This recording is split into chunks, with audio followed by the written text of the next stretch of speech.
This week was looking a bit dry in terms of releases when compared to the previous week, but then the Nintendo Direct came out of nowhere and spiced things up, especially on the indie side.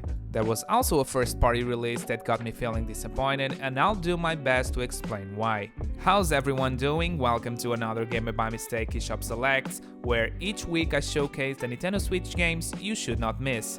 With this said, let's get right into this list, starting with the highlight of the week. Link Banner of the Spark is yet another live sim game released on the Nintendo Switch. As such, you'll be able to customize your own base, decorate it to your liking, and slowly expand it as you gather resources. However, the roguelike elements in the game set it apart from the competition. You'll head out in missions where you slash and grapple across arenas, battle swarms of robotic enemies, and rescue quirky robot companions known as Unibots. So, the more runs you do, the faster your home base will grow. This game isn't entirely new to me since it was released on Steam last year, but it's great to see it finally land on the Nintendo Switch. It also comes with a Switch 2 version, thankfully, where you can expect better performance and visuals. Also, even if you purchase the game on Switch 1, you can upgrade it in the future for free, much like No Man's Sky and even Pokemon Scarlet. I'm a super fan of these type of games, and based on the reviews on Steam, it has the potential of being one of the best games of this genre on the Nintendo Switch as well. Next up, opening the notable releases, we have Storm Lancers, the first third-party game introduced in the latest Direct, and it seemed like an interesting roguelike to play with your friends. You'll crash land on an alien planet on the verge of destruction, and you'll have to save it by teaming up with two magical creatures capable of bringing you back from death. The game is fast-paced, and similar to other roguelikes, each death will give you a better chance of getting a bit further in your next run.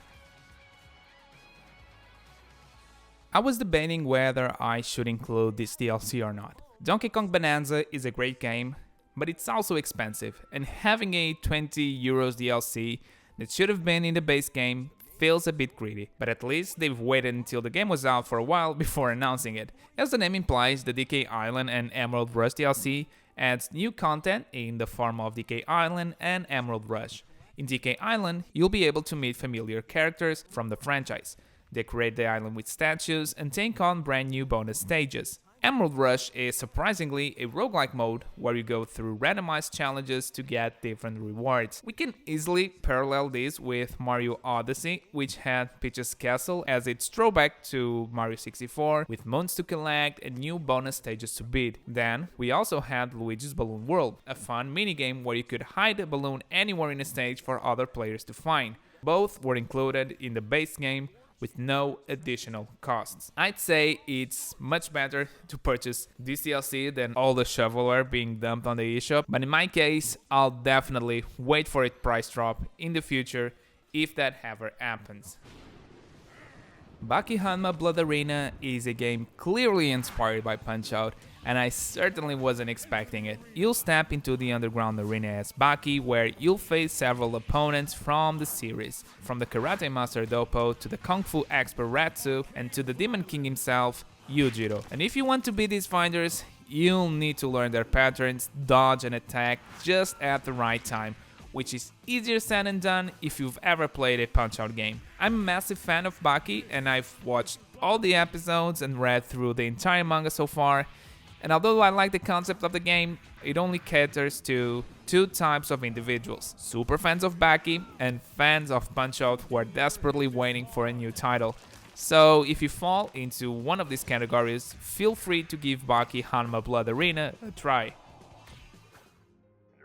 The Edge of Allegoria was the first game that caught my eye this week, mainly because it resembles a Pokemon game for the Game Boy, hitting right at my nostalgia for that era. However, the Edge of Allegoria is not kid-friendly, so definitely don't buy this for your kids. Despite its looks, it features violence, mild nudity, a dark sense of humor, and a lot of swearing.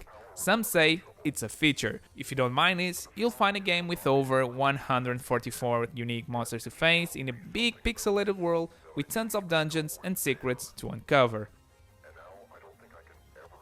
Usually, I don't include free games on these lists, mainly because they are filled with pay-to-win microtransactions. But as of writing this, the only way to spend money on this game is on cosmetic and unlocking new characters, which doesn't bother me at all. Dragon Ball Gekishin Squadra is a super dumbed down MOBA, even more than Pokemon Unite, meaning anyone can just pick it up and play without much commitment.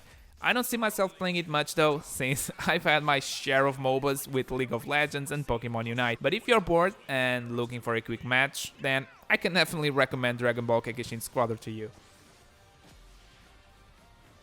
My deal of the week was also my only purchase of the week, and it's a great opportunity to get more people playing Spiritfarer. It's been on my wishlist for ages now, and I'm happy to finally give it a try.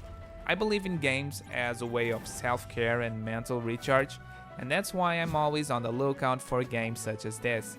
Despite its mature themes around life and death, Spiritfarer is a relaxing game to play and a pleasure to look at. For the low price of $3.79, there was no way I could pass on this.